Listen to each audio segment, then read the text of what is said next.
గౌరవ ముఖ్యమంత్రి వర్యులు శ్రీ నారా చంద్రబాబు నాయుడు గారు స్వచ్ఛ ఆంధ్ర స్వచ్ఛ దివస్ పేరుతో ప్రతి 3వ శనివారం మనం ఎక్కడైతే ప్రభుత్వ కార్యాలయాలు కానీ అలాగే ప్రభుత్వ కళాశాలలు కానీ ప్రభుత్వ స్కూల్స్ కానీ పాఠశాలలు కానీ అలాగే ఏదైనా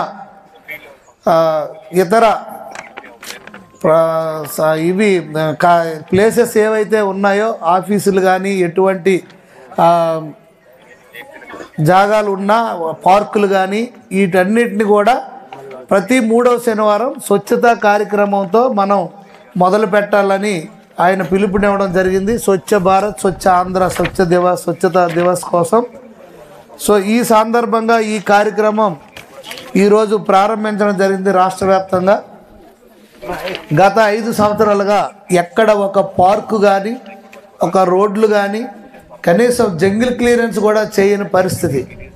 ప్రతి ప్రభుత్వ కార్యాలయాలు కానీ ఏదైనా పార్కులు కానీ వెళ్తే ఒక అడవి మాదిరిగా ఉన్న పరిస్థితి ఎక్కడికి వెళ్ళినా. ఎందుకంటే కనీసం మెయింటెనెన్స్ లేదు, కనీసం దాన్ని మరమ్మతులు చేసే పరిస్థితి లేదు. అలాంటి సందర్భంలో ఇది ఒక మంచి కార్యక్రమం చేపట్టడం జరిగింది. దీన్ని మనం అందరం కొనసాగించాలి. ప్రతి 3వ శనివారం ఇది ప్రభుత్వ కార్యక్రమం. దీన్ని ఉపాధి హామీ పథకాన్ని కూడా జోడించడం ఇంకా మనకి ఈజీగా ఉంటుంది. తప్పకుండా ప్రజలందరూ ఈ కార్యక్రమంలో పాల్గొని నిత్యం మన పరిసర ప్రాంతాలని స్వచ్ఛంగా ఉంచడానికి మన అందరం కూడా పాటుపడాలని తెలియజేసుకుంటూ ఈరోజు ఈ కార్యక్రమానికి ఎండిఓ గారు, మండల్ లెవెల్ ఆఫీసర్స్ అందరూ, అలాగే కూటమి నాయకులు, అలాగే ఈ గ్రామ సర్పంచ్, వైస్ సర్పంచ్, అలాగే సీనియర్ నాయకులు, మాజీ మార్కెట్ కమిటీ చైర్మన్ మోకల్ శ్రీనివాస్ గారు, ఇతర నాయకులు, మండల తెలుగుదేశం పార్టీ ప్రధాన కార్యదర్శి దశరథ్ గారు, ఇలాగ అందరూ రావడం జరిగింది. సో ఇతర పెద్దలందరికీ నాయకులకి అందరికి కూడా పేరు పేరున నా హృదయపూర్వక నమస్కారాలు, ధన్యవాదాలు తెలియజేసుకుంటూ, అలాగే ఈరోజు ఒక మంచి ప్లేస్లో మనం ఈరోజు కార్యక్రమం చేపట్టడం జరిగింది.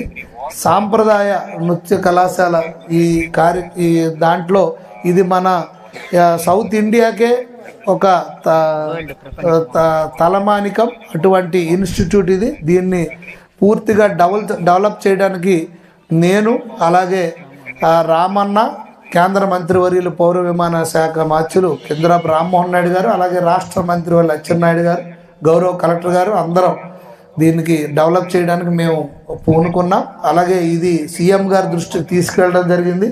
సీఎం గారు కూడా దీన్ని పూర్తిగా డెవలప్ చేసి, ఇప్పుడే మేడం చెప్పారు, ప్రపంచంలో ఇంత ఎక్కువ స్థలంలో ఇటువంటి ఇన్స్టిట్యూట్ లేదు. దీని తర్వాత మొదటి కూచిపూడి గురుకులం, దీన్ని కూడా మనం ఎంతో సుందరంగా తీర్చిదిద్దుకొని ఇంకా మరిన్ని దీనికి వసతులు కల్పించి దీనికి మంచి కార్పస్ ఫండ్ తీసుకొచ్చి మిగతా ఇన్ఫ్రాస్ట్రక్చర్ కూడా ఇచ్చి ఇక్కడ దీన్ని మంచి టూరిజం స్పాట్గా, అలాగే ఒక మంచి సాంప్రదాయ కళాశాల నృత్య సంగీత కళాశాలగా దీన్ని తీర్చిదిద్దడానికి మేము కూడా పూర్తి సహాయ సహకారాలు అందిస్తామని తెలియజేసుకుంటూ, ఇప్పుడు ఈరోజు మనం అందరం కలిపి ఈ స్వచ్ఛ ఆంధ్ర ప్రతిజ్ఞ తీసుకుందాం.